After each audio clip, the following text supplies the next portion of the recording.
Meus queridos irmãos, vamos abrir as Escrituras no livro do Apocalipse do Antigo Testamento.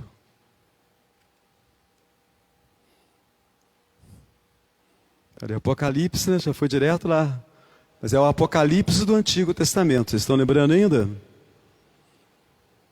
O Apocalipse do Antigo Testamento é o livro do profeta Zacarias.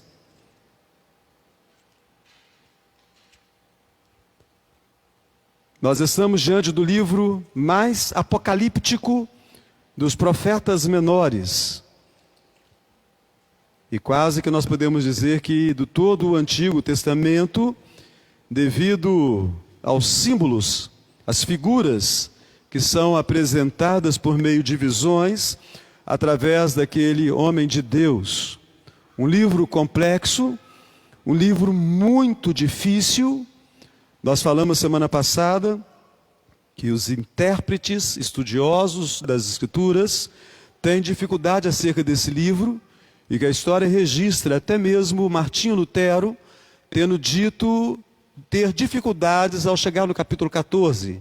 Basta, não sei do que o profeta fala. Então é um livro extremamente difícil e nós vamos encerrar hoje o capítulo 1 desse livro. Capítulo 1, os versículos 18 até o de número 21.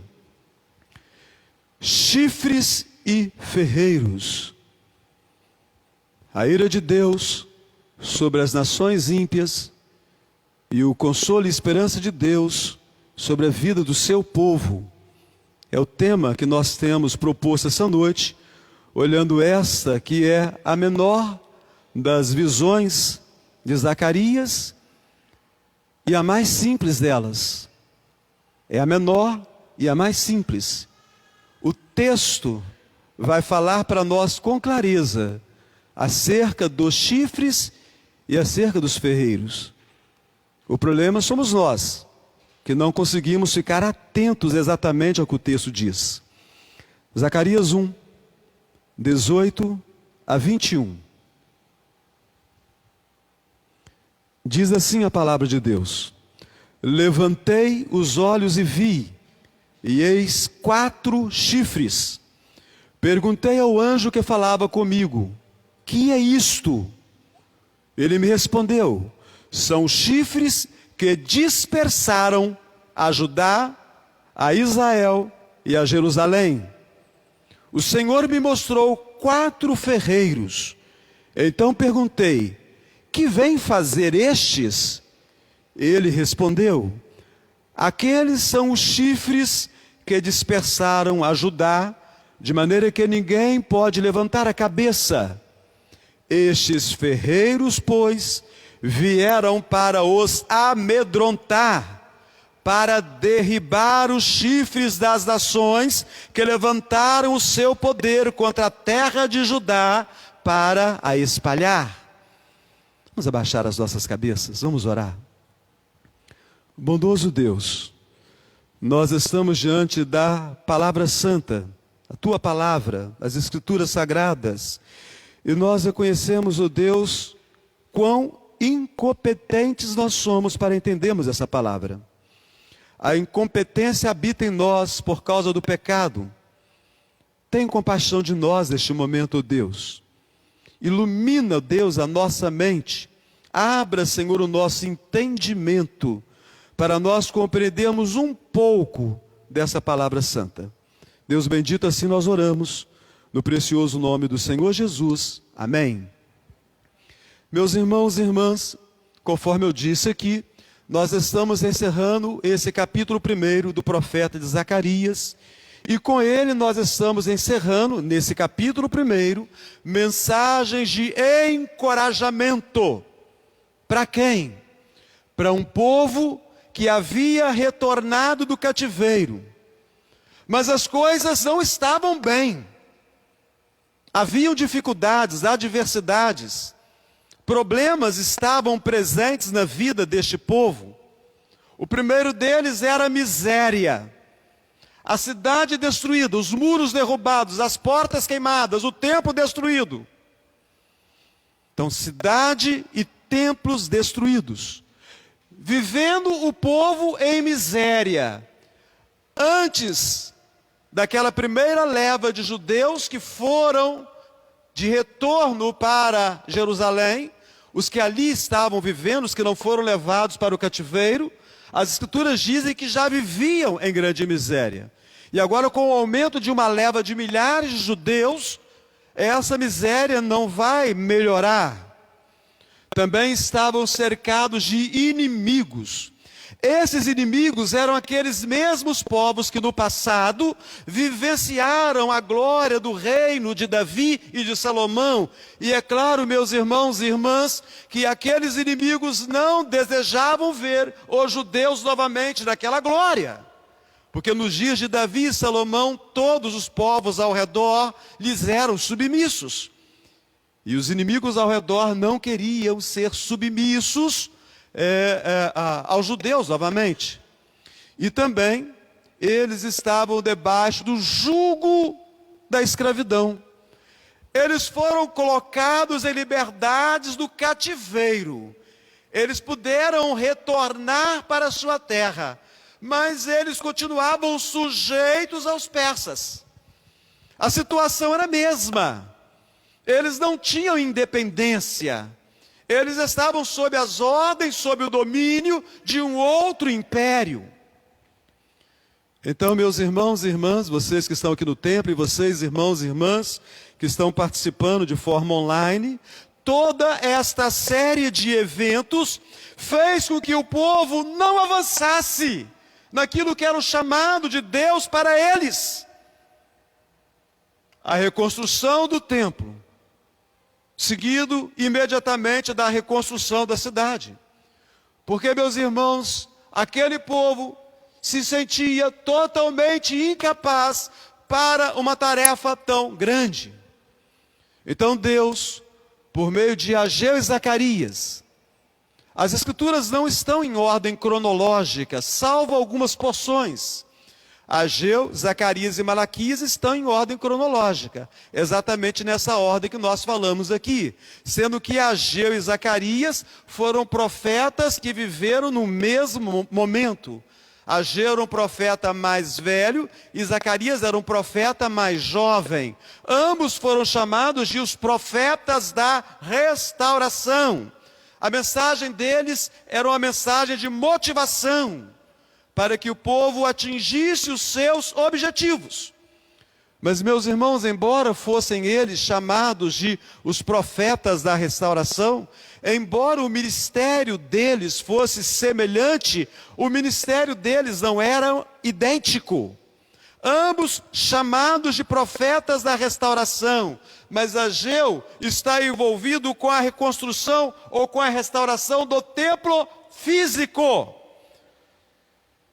ao passo que Zacarias está envolvido com a restauração do templo, mas no sentido espiritual, a restauração do culto, a reconstrução da vida religiosa. Um trabalha a reconstrução do templo, o outro trabalha a reconstrução da vida religiosa, e assim esses profetas, eles se completam na mensagem que eles têm para Deus. Meus irmãos queridos, como pastor e qualquer pastor de denominações que estão comprometidas com as Escrituras Sagradas, é lógico que eu estou preocupado que vocês tenham conhecimento bíblico, que vocês tenham bom conhecimento doutrinário, que vocês tenham bom conhecimento teológico, principalmente nesses dias tão confusos da igreja no mundo. Mas pensemos na igreja do Brasil. A igreja evangélica brasileira é uma confusão. Nela acontece de tudo e mais um pouco. Falta conhecimento bíblico, falta conhecimento doutrinário, falta conhecimento teológico. Mas eu quero dizer algo para vocês, meus irmãos, que não vai contradizer a minha fala. Na verdade, esta é a minha preocupação pastoral, mas não é a minha maior preocupação.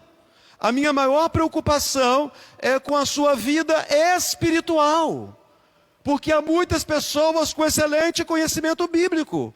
Há gente que sabe citar a Bíblia de Gênesis a Apocalipse. Há pessoas com bom conhecimento doutrinário que debate. A minha doutrina é melhor do que a sua. Há pessoas com excelente conhecimento teológico que sabe falar da reforma, mas que a vida espiritual está seca. Está morto espiritualmente. Logo, a preocupação que eu tenho comigo mesmo é a preocupação que eu tenho com você. Eu preciso ter conhecimento bíblico. Por isso eu tenho que ler a Bíblia todo dia. Não é porque eu sou pastor, porque eu sou crente. Eu preciso ter conhecimento doutrinário, para eu saber defender as práticas que acontecem na denominação da qual eu faço parte. Eu preciso ter bom conhecimento teológico, para eu entender e explicar esses ensinos que têm sido transmitidos por meio de uma igreja chamada de igreja evangélica. Mas, meus irmãos, muito mais do que isso, eu tenho que ter cuidado da minha vida espiritual. Porque tem gente que sabe muito Bíblia, sabe muito doutrina, sabe muito teologia, mas não tem vida com Deus. Então você está no templo, mas o templo está presente na sua vida. E você não está no templo hoje por causa da pandemia, então para você é difícil estar aqui. Alguns irmãos apenas têm tido esse privilégio e podem sair com uma liberdade maior. A grande maioria tem tido impedimentos sérios de poder estar aqui. E uma pequena minoria realmente está com problema espiritual, porque vai em todos os lugares, só não pode vir na casa de Deus. Mas a pergunta é a mesma para aqueles que estão aqui, para você que participa do culto online. De fato, você tem vida com Deus? Você está no templo, mas o templo está em você? Você tem prazer em estar aqui nesse lugar como salmista? Prefiro estar na casa do meu Deus a permanecer nas tendas da perversidade. Porque ele entendia as implicações boas daqueles que estão no templo para o culto a Deus. Então, meus irmãos e irmãs, nós estamos aqui essa noite para sermos encorajados pela palavra de Deus, por meio do profeta Zacarias, assim como foi encorajado o povo daqueles dias, por meio dos profetas Ageu e Zacarias. A Bíblia diz, e nós vamos tratar daqui a pouco, examine-se o homem a si mesmo. Meus irmãos, daqui a alguns instantes nós participaremos da mesa santa, da ceia do Senhor, do sacramento da maturidade. E eu pergunto, não será porventura esta participação nossa no culto o momento em que nós vamos ter que expressar tremenda coragem? É preciso coragem para participar da mesa santa. E coragem é uma virtude divina. Coragem é uma dotação divina. É Deus quem concede coragem ao seu povo e Ele o faz por meio da sua palavra. Participar da ceia do Senhor é um ato de coragem. Alguns irmãos não vão participar por causa da pandemia. Eles estão impedidos.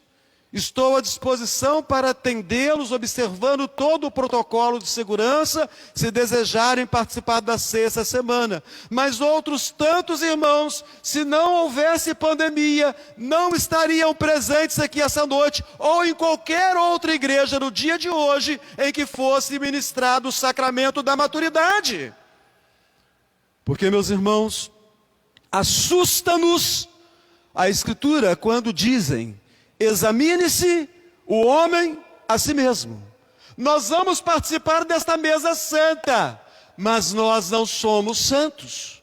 Nós somos pecadores, nós temos consciência do pecado que habita em nós, nós temos consciência de que o pecado nos impede de sermos plenos no culto a Deus. Logo é preciso ter coragem para participar do culto, principalmente na noite de hoje. Eu preciso ter coragem para comer do pão, eu preciso ter coragem para beber do cálice, porque eu sou pecador.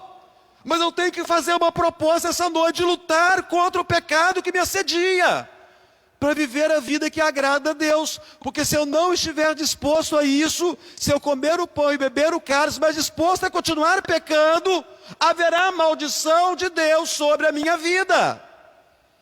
A Escritura encoraja a nós, os filhos de Deus, os crentes, a confiarmos em Deus, a contarmos com a ação do seu Espírito, para nós sermos habilitados, irmãos, para realizar aquilo para o que nós fomos chamados. Então nós somos chamados essa noite para participarmos da mesa santa. E aqueles irmãos que estão impedidos por causa da pandemia, se sentirem esse chamado de uma forma muito intensa, nós podemos tratar com toda a segurança para que você possa receber o sacramento ainda essa semana. E aqueles que não podem porque têm medo dos riscos, né, eu tenho certeza que neste momento estão em lágrimas, estão em profunda tristeza, porque gostariam de participar desta mesa santa, porque ela é um memorial, mas é um alimento de Deus que nos fortalece na luta contra o pecado. Esse mesmo pecado que nos faz participar do culto com muito medo. Então, um ato de coragem. A Bíblia, meus irmãos, ela está cheia de ricos textos para nos encorajar nos tempos difíceis da caminhada, para nos encorajar a participar da mesa santa, sabendo que somos pecadores, que pecamos no dia de hoje, que até agendamos pecado no dia de hoje, mas nós estamos arrependidos, estamos tristes. A Bíblia tem textos para nos ajudar nessa luta, a fim de nós sermos encorajados e vencermos o desejo do pecado. Um desses textos é o profeta Isaías, no capítulo 35, versículo 3, quando ele diz assim: fortalecei as mãos frouxas e firmai os joelhos vacilantes. Dizei aos desalentados de coração: sede fortes, não temais, eis o vosso Deus, a vingança vem, a retribuição de Deus, Ele vem, Ele vos salvará. Então, meus irmãos, Deus estava dizendo para aqueles que estavam com as mãos frouxas, que fortalecessem as suas mãos, aqueles que estivessem com os joelhos vacilantes, com os joelhos trôpegos, que firmassem os seus joelhos. Nossas mãos estão frouxas essa noite? Nossos joelhos estão trôpegos, estão vacilantes? Nós estamos temerosos por causa do pecado? O joelho, as mãos frouxas, o joelho vacilante é resultado de um coração desalentado, desanimado. Estamos, irmãos e irmãs, desalentados, desanimados essa noite. Deus está falando para mim e para você: sede fortes, não temais, eu sou o Deus de vocês, a vingança é minha, a retribuição vem de mim, eu certamente salvarei vocês. Um outro texto muito significativo para mim é o primeiro livro das Crônicas, o capítulo 29, versículo 12. Riquezas e glória vêm de ti, tu dominas sobre tudo, na tua mão há força e poder, contigo está o engrandecer e a tudo dar força. Meus irmãos, o nosso Deus é o dono de todas as riquezas, o nosso Deus, Ele domina sobre todas as coisas, no nosso Deus há poder, é Ele quem engrandece, é Ele quem dá força a cada um de nós, é Ele quem nos encoraja, é Ele quem vai nos encorajar esta noite, para nós vencermos o desejo pelo pecado, e para nós comermos o pão e bebermos do cálice. E é justamente sobre essa coragem que Zacarias nos propõe essa noite. Meus irmãos, é maravilhoso nós olharmos que Deus está entregando uma mensagem para um povo 520 anos antes de Cristo, para que o povo reconstruísse o templo. O templo que era apenas uma figura daquele que é maior que o templo, Cristo Jesus, aquele que viria tabernacular, morar em nós. Então nós temos aqui uma visão em duas partes, ou duas formas, como você queira. A primeira dessa visão, a primeira parte dessa visão fala dos chifres. Na primeira visão, nós vimos cavalos vermelhos, cavalos baios, cavalos brancos. Vimos que eram muitos cavalos. Agora vemos chifres. Mas cadê o animal desses chifres? Era o quê? Boi? Era um dragão? O que era esse animal? Como o livro do Apocalipse apresenta alguns animais assim extraordinários que saltam a nossa imaginação, o texto não fala dos animais possuidores desses chifres, fala dos chifres. Nós, quando olhamos para as Escrituras, Jacó está abençoando os seus filhos, Jacó abençoa José, e fala que José seria como um boi, que seria como um touro, que os seus chifres seriam poderosos. Então a ideia de chifre nas Escrituras é a ideia de poder. Tanto o Antigo Testamento como o Antigo Oriente, o chifre representa autoridade, o chifre representa força, o chifre representa poder. Há vários textos da Bíblia que nos mostram essas coisas. Então, onde nós lemos chifre, nós devemos entender poder de Deus. O que é que ele está vendo? Ele vê 4 chifres. E ele vai perguntar: o que é que aqueles chifres significam? Alguns irmãos enviaram mensagens para mim. Pastor, o que significa esses chifres? Chifres e ferreiros, o que é isso? Eu estou curioso, eu estou curiosa. O que é isso? Então eu fiquei surpreso que muitas pessoas mandaram mensagem. O que significa? O que é isso? Chifre e ferreiro? Essas linguagens, elas são linguagens muito profundas, né? São linguagens que nós encontramos no Apocalipse, estão presentes também no Antigo Testamento, e Zacarias é um desses livros que traz essa mensagem. Daniel também traz essa mesma mensagem, ele também se refere a chifres como poder ou poderes. Então ele está vendo 4 chifres. E o versículo 19, perguntei ao anjo que falava comigo: que é isto? Ele me respondeu: são chifres que dispersaram a Judá, a Israel e a Jerusalém. Você já leu a Bíblia? Você está lendo a Bíblia? Se você lê a Bíblia, não precisa de nenhum doutor decifrar para você o que são os chifres. Você não precisa de nenhum comentário bíblico. Nós temos doutores e mestres que nos ensinam, e comentários no Brasil e fora do Brasil de altíssimo nível, mas nós temos que aprender a ler a Bíblia. Você não precisa consultar o doutor A, o doutor B, para poder entender o que a Bíblia está falando para você. Por favor, se você tem que pegar a Bíblia de Genebra, que chifre, o que significa chifre aqui? O doutor fulano de tal fala que chifre, o texto está claro para a gente aqui. Ele me respondeu: são os chifres que dispersaram a Judá, a Israel e Jerusalém. O que é dispersar? É fazer correr. Você leu Bíblia? Você conhece a Bíblia? Quem fez correr Israel? Quem fez correr Judá? Quem fez correr Jerusalém? Não foram as nações que Deus levantou porque eles haviam pecado e não se arrependeram? Então nós precisamos aprender a ler a Bíblia. Você consulta comentários quando você lê o texto e você não consegue achar clareza suficiente no texto. A própria Bíblia explica a si mesma. Se nós formos pacientes, estudiosos, os doutores que nós temos aí, eles não tiram nada de trás da orelha. Eles são estudiosos da Bíblia. Tudo o que eles expõem sobre as Escrituras, eles o fazem mediante profundo estudo.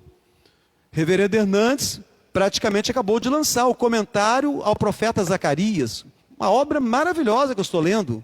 Fantástico livro. De onde ele tirou? Um anjo revelou para ele? Ele foi tão somente e pesquisou nos outros doutores que há pelo mundo afora? Ele é um leitor da Bíblia. Então, primeiro, o conhecimento bíblico, acompanhado das informações que nós temos disponíveis a nós, e então fica claro para nós o texto. Israel, Judá e Jerusalém foram dispersos, foram colocados para correr da própria terra e correr para a terra do cativeiro. Eles não correram para onde eles quiseram. Agora eu vou fugir. cada um para o seu lugar. Não, vocês vão para onde Deus mandou. Os profetas alertaram. E eles não quiseram ouvir os profetas. Não é o que fala aqui no capítulo 1, gente, Zacarias. Zacarias, logo no capítulo 1, ele fala acerca dessas coisas. No versículo 4, não sejais como vossos pais, a quem clamavam os primeiros profetas, dizendo, assim diz o Senhor dos Exércitos, convertei-vos agora. Então, os pais, os antecedentes, eles não quiseram ouvir os profetas. Então, quais foram os chifres? Foram os chifres de uma manada de búfalos? Foi o chifre de uma manada de bezerros? Foi o chifre de uma manada de touros de Bazã? Foram os chifres de uma manada de cordeiros? É claro que é uma figura de linguagem. Está apontando para nós para poder. Então, os chifres falam de poderes. E aqui muita especulação é levantada acerca desse tema. E algumas delas nos apresentam as possibilidades. Uma delas foi por um notável pai da igreja. Quem foram os pais da igreja? O período da patrística, o período após os apóstolos, aqueles homens que Deus vai levantar para defender a fé, para defender a doutrina, para defender o ensino correto. Então, um desses homens, Jerônimo, ele interpretou que seriam 4 grandes impérios. O Império Babilônico, o Império Medo-Persa, o Império Grego e o Império Romano. O Império Grego e o Romano não existiu ainda. Mas a gente lembra que os profetas falavam de coisas do presente e de coisas que estavam por vir ainda por tempos muito distantes. Então, não há dificuldade nenhuma acerca disso. Mas, meus irmãos, o que isso tem a ver para nós? Nosso irmão Hernânio, 4 chifres. Babilônia, Império Medo-Persa, Império Grego, Império Romano. O que isso tem a ver para a minha vida? O que significa para mim? Meus irmãos, esses chifres falam de oposição. Esses chifres falam de adversidades. Esses chifres falam de dificuldades. Esses chifres falam de lutas. Deus sabe das nossas lutas, as lutas que cada um de nós tem travado para viver a vida que agrada a Deus. Porque eu tenho certeza, irmãos e irmãs, que vocês que estão aqui essa noite, assim como eu e vocês que estão acompanhando de forma online, nós não estamos brincando de crente, mas nós somos pecadores. E nós ficamos decepcionados conosco muitas vezes. Nós ficamos entristecidos conosco muitas vezes. Aqueles chifres, quem era o culpado daqueles chifres? Era o povo, porque eles pecaram. Os profetas alertaram, e eles não obedeceram. E agora Ageu e Zacarias estão preocupados, porque já se passaram mais de 15 anos desde que veio a primeira leva dos judeus, e a obra está parada, não está acontecendo coisa alguma. Então agora Zacarias começa a despertar. Não sejais como vossos pais. Não temos, meus irmãos e irmãs, nós sido como os nossos pais? Não temos nós repetidos constantemente os mesmos pecados? Não temos nós caídos nas mesmas falhas? Os chifres, as adversidades, as lutas, a tristeza que invade o meu coração e o seu coração e que nos faz ter muito medo de comer o pão e beber o cálice, é culpa nossa. Pecados que nós cometemos. Então o profeta está falando sobre a ira das nações sobre o povo do Senhor. Os chifres falam sobre a ira das nações sobre o povo do Senhor. E então nós passamos para o segundo momento da visão. Se no primeiro momento o profeta vê a ira das nações sobre o povo de Deus, no segundo momento agora, o profeta vai ver a ira de Deus sobre as nações que perseguem o seu povo. Então o texto bíblico está dizendo sobre a ira do Senhor, que ela vai ser sentida sobre aquelas pessoas que se levantaram contra o povo do Senhor, que ela vai ser sentida sobre aqueles que têm se colocado contra a verdade do Senhor. Olha o versículo 20. O Senhor me mostrou 4 ferreiros. O Senhor me mostrou 4 ferreiros.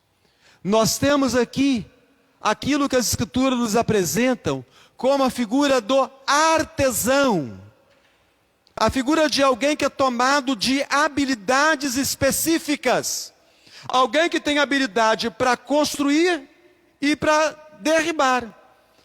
Alguém que tem habilidade para construir e para destruir. Para construir e desconstruir. O profeta Ezequiel, ele fala dessas figuras para nós com outros nomes, mas nós podemos perceber tratar-se dos mesmos elementos.